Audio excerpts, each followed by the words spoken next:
여러분, 어제는 우리가 성탄 감사 발표를 했어요. 얼마나 기쁘고 얼마나 감사했는지 모르겠습니다. 어제 혹시라도 못 오신 분들을 위해 사진을 좀 준비해 놨는데요. 우리 아이들이 정말 열정적으로 준비한 귀한 찬양들이 이곳에서 어제 마음껏 울려 퍼졌습니다.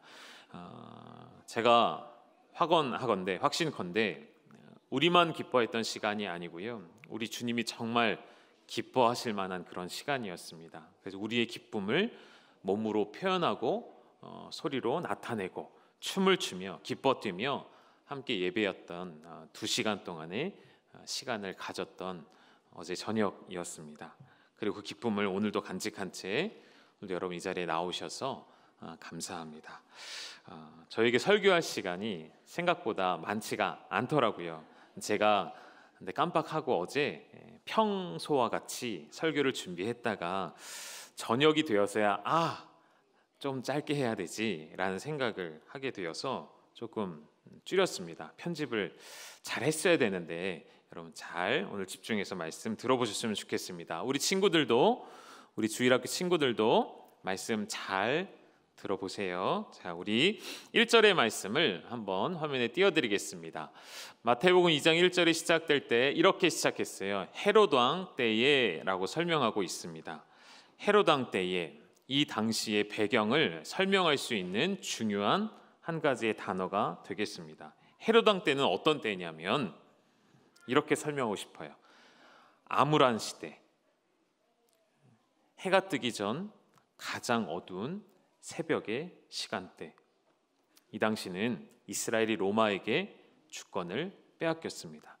로마라는 나라에게 지배를 당하였었고 유대 땅은 헤롯이라는 왕이 통치를 하고 있었습니다. 이 당시에는 빈부격차가 굉장히 심했고요, 절대 다수가 가난한 사람들이었고요, 극소수만이 부와 영예와 자유를 누렸습니다. 우리가 흔히 사용하는 상대적 박탈감이 아니고요, 이때에는 절대적 박탈감이 사람들의 마음속에 있었습니다. 아무리 노력해도 뛰어넘을 수 없는 신분과 자신의 운명을 거스를 수 없다라고 여겼던 당시였죠. 극복되지 않는 가난은 결국 사람들의 마음속에 소망함에 대한 상실을 가져오게 되었습니다. 미래에 대한 소망은 사라지고 낭망함과 낙심함과 절망만이 가득 차 있는 그때에 누가 오셨죠? 우리 친구들, 그때에 누가 오셨을까요? 예수님이 오셨습니다. 우리 예수님이 그 흑암의 시대 가운데, 그 캄캄한 시대 가운데 무엇으로 오셨을까요? 이쪽. 무엇으로 오셨을까요? 빛으로 오셔서 세상을 밝혀주셨습니다. 그리고 오늘 우리가 함께 읽은 마태복음 2장의 말씀에 저는 사람들에게 좀 주목을 해보고 싶은데요, 2 무리를 제가 소개해 드릴게요. 첫 번째 한 무리는 헤롯 왕을 비롯한 제사장들과 서기관들이 등장을 합니다. 이 사람들은 쉽게 말하면 힘과 권세와 능력을 가지고 있는 사람들이에요. 그래서 이 사람들은 아기 예수님이 이 땅에 오신다는 이야기를 듣고 어떻게 반응했냐면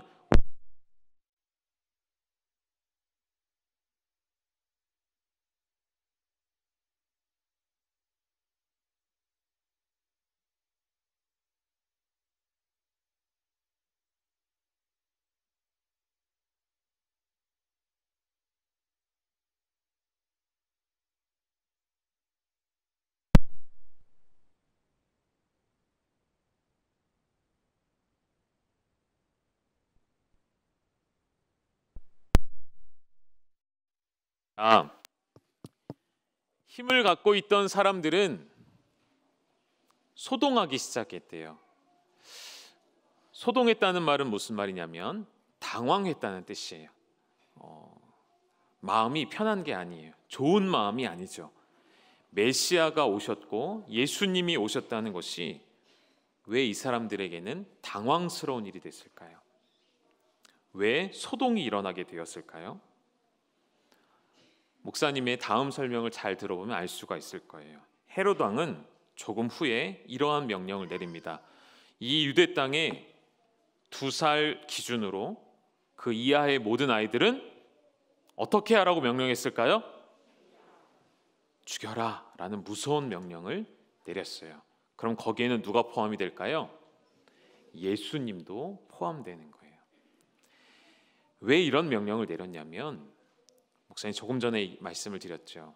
이 사람들은 힘을 가지고 있는 사람들이에요. 그런데 예수님은 이 땅에 오실 때 왕으로 오실 것이라고 예언이 되어 있었기 때문에, 왕으로 오시는, 빛으로 오시는 예수님이 오면 나는 어떻게 될까요? 내 힘을 빼앗길까 두려운 거예요. 내 왕의 자리를 빼앗길까 봐 두려운 것이죠. 그 당시 헤롯은 유대 땅에서 가장 큰 권세를 가진 사람이었어요. 로마에게도 정식으로 인정을 받은 사람이었고요. 심지어 로마의 황제가 바뀌어도 자신은 유대 땅의 왕으로 남아 있었던 대단한 인물이었어요. 스스로 자신을 얼마나 많이 높였던 사람일까요? 여러분 잘 들어보십시오. 내가 왕이 되고자 하는 사람은 예수님을 왕으로 인정할 수가 있을까요? 없을까요? 없습니다. 예수님을 왕으로 인정하면 나는 왕의 자리에서 내려와야 된다고 착각했기 때문인 것이죠. 예수님을 왕으로 받아들이는 순간 내 자리는 빼앗길 것이라 생각했기 때문인 것이죠. 여러분 정말 그러할까요? 아닙니다. 그렇지 않습니다. 여러분 처음부터 내 것은 없던 것이죠. 우리는 왕이 아닌 것이죠. 이런 질문을 좀 여러분께 드리고 싶어요. 여러분 우리가 성탄절이 되었을 때에 여러분 정말 기쁘신가요? 성탄절이 다가오면 정말 그날이 기다려지시나요? 솔직하게 말씀해 보시죠. 그렇지 않은 것 같아요. 그러면 질문을 또 던져야겠죠. 왜 성탄절이 와도 우리는 기쁘지 않을까? 첫 번째 이유는 조금 전 말씀드린 것처럼 내가 내 인생의 왕이 되고 싶기 때문인 것이죠. 왕으로 오시는 예수님이 기쁘지 않은 첫 번째 이유는 내가 내 인생의 주인, 내가 왕이 되려고 하기 때문인 것입니다. 또 한 가지, 두 번째 이유는 무엇일까요? 왕으로 오신 예수님에 대한 기대가 전혀 없기 때문인 것이죠. 여러분이 기대하시는 것은 무엇입니까? 우리 친구들이 성탄절이 오면 뭘 기다릴까요? 선물을 기다릴 뿐인 것이죠. 정말 예수님을 기다릴까요? 그렇게 가르쳐 주셔야 됩니다.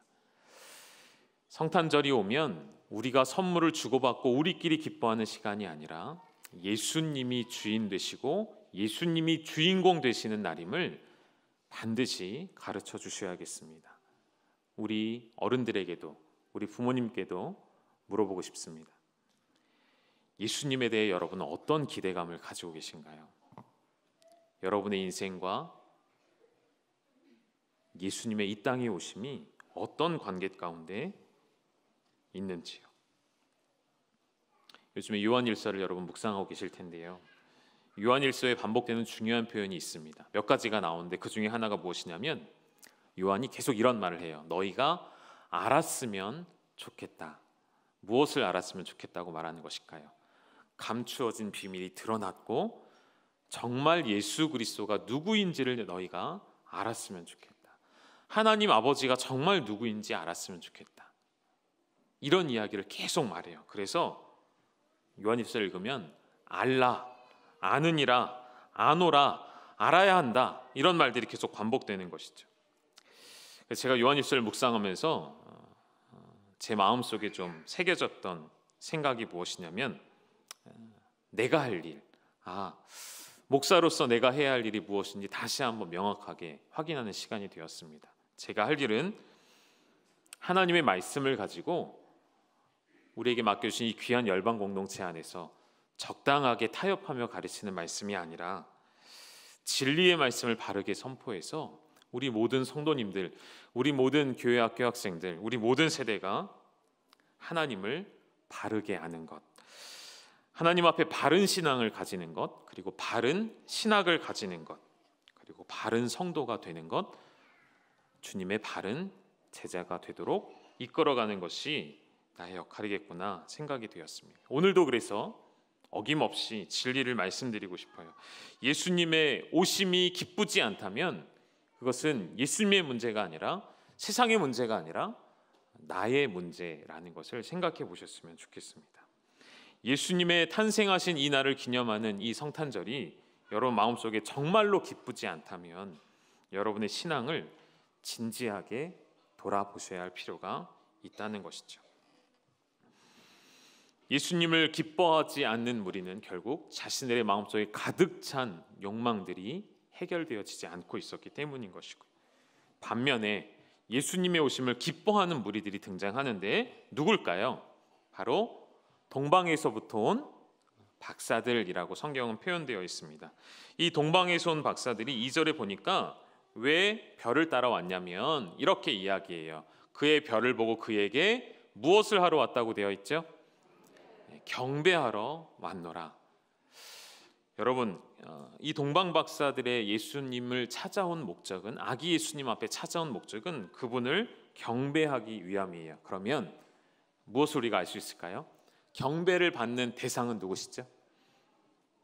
경배를 받으시는 분은 누구시죠? 한 글자로 왕이시죠. 왕만이 경배를 받으십니다.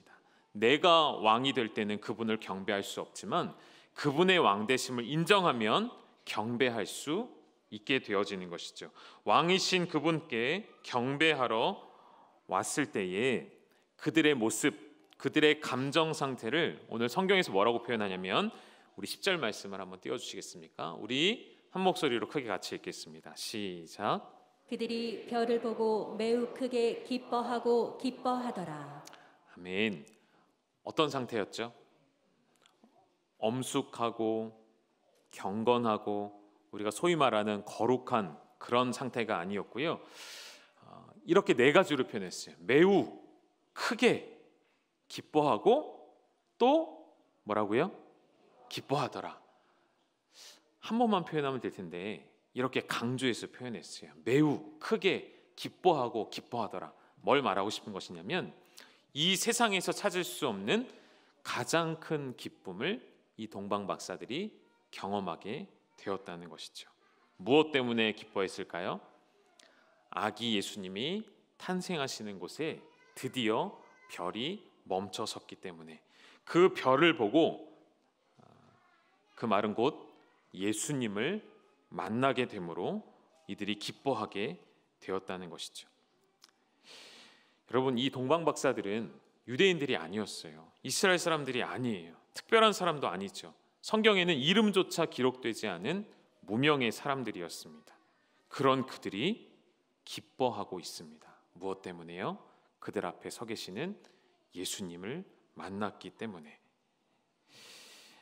여러분, 언제 기쁘십니까? 언제가 가장 기쁘신가요?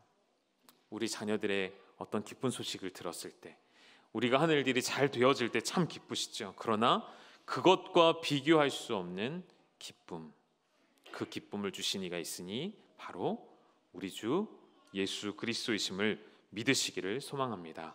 기뻐하는 사람을 또 한 명 소개해드리고 싶은데, 누가복음으로 가게 되었으면 누가복음 2장 25절에 시므온이라는 사람이 등장을 합니다. 그런데 이 시므온이라는 사람에 대하여 이렇게 설명해요. 의롭고 경건하고 그 다음 뭐라고 되어 있을까요? 이스라엘의 위로를 기다리는 자. 여기서 제가 중요한 한 가지 힌트를 얻었습니다. 여러분, 기뻐하는 자의 특징은 무엇이냐면 기다리는 사람이에요. 기다리는 사람. 성탄절이 오기를 기다리는 사람. 예수님의 오심을 오랜 시간 동안 고대하고 기다려왔던 사람들. 그 암울했던 시대에, 박해를 당하던 그 시대에, 핍박을 당하며 가난했던 그 시절에 끝까지 약속을 잃지 않고 기다렸던 그들은 예수님의 오심이 정말로 기뻤던 것이죠.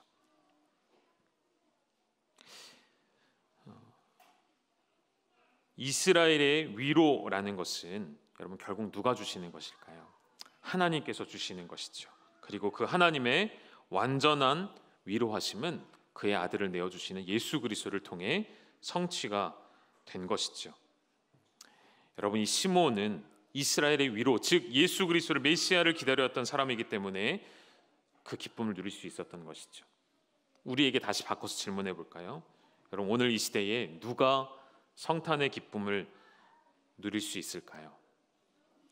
다시 오실 주님을 기다리는 자들만이 그 기쁨을 누릴 수 있는 것입니다. 우리 이제 답을 찾은 거예요. 내 영혼이 기쁘지 않다면 다시 오실 주님에 대한 기대가 내 안에 없기 때문이라는 것이죠. 사랑하는 여러분, 여러분의 마음속에 다시 오시리라 약속하신 그 주님을 고대하고 소망하는 마음으로 가득 찬, 그래서 이 성탄의 기쁨을 오늘 하루로 끝내는 것이 아니라 매일매일 이 기쁨을 누리시는 우리 모든 열방의 가족 되시기를 주님의 이름으로 축복합니다. 우리 함께 기도하겠습니다.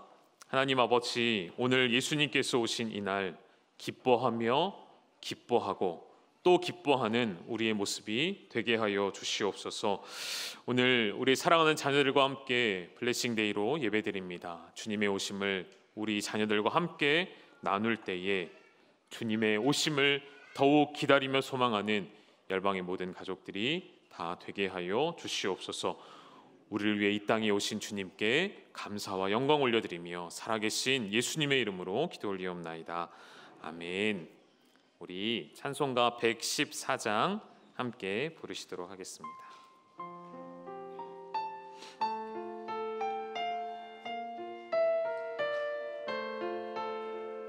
우리 주일학교 친구들도 크게 같이 불러줬으면 좋겠습니다.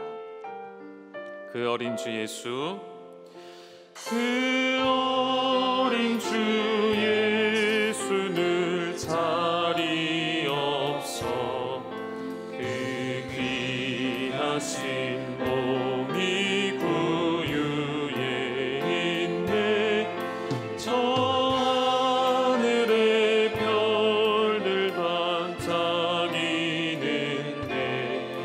그 어린 주 예수 볼 위에 자네. 저 육축 소리에 아기 작게 나 그 순하신 예수 우시지 않네. 귀하신 예수를 나 사랑하니 새날이 밝도록 함께 하소서. 주 예수 내 곁에 가까이 계셔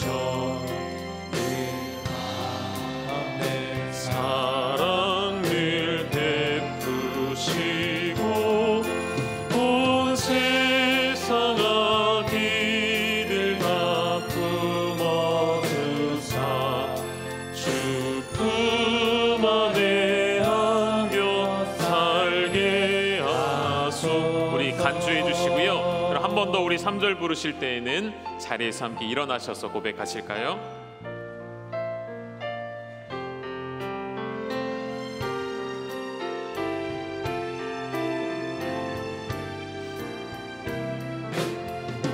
주 예수 내 곁에 가까이 계셔 그 한없는 사랑 늘 베푸시고 온 세상 아기들 다 품어주사 주 품 안에 안겨 살게 하소서.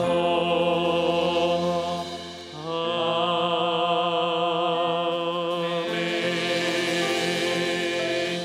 우리 합심하여서 한 번만 기도하고 예배를 마치겠습니다. 옆에 자녀들과 함께 오셨다면 자녀들의 머리 위에 손을 얹어주시고 혹은 손을 잡아주시고 이렇게 기도하셨으면 좋겠습니다. 예수님의 오심을 가장 큰 기쁨으로 여기는 우리의 자녀들이 되게 하여 주옵소서. 예수님의 오심을 증거하는 우리의 자녀들의 삶이 되게 하여 주시옵소서.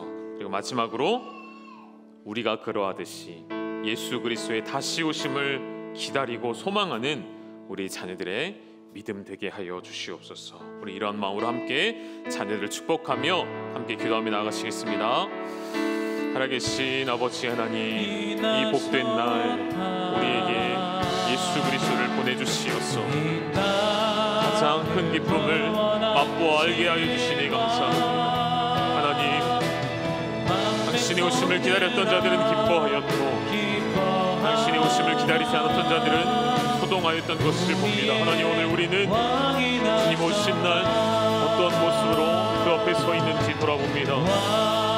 주님의 오심을 기다립니다. 이 땅에 왕으로 오신 주님을 찬양합니다. 하나님, 우리 사랑하는 자녀들이 주의 오심을 기뻐하게 하여 주시고 주의 오심을 증거하게 하시며 다시 오실 주님을 기다리고 소망하는 우리 모든 세대가 다 되게 하여 주시옵소서.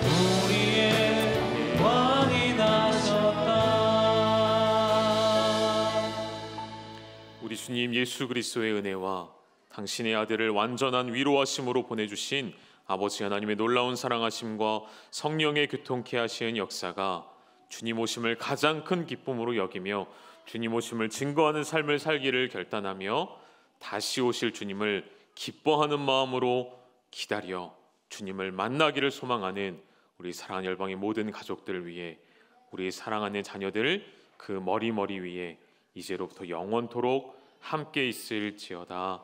아멘.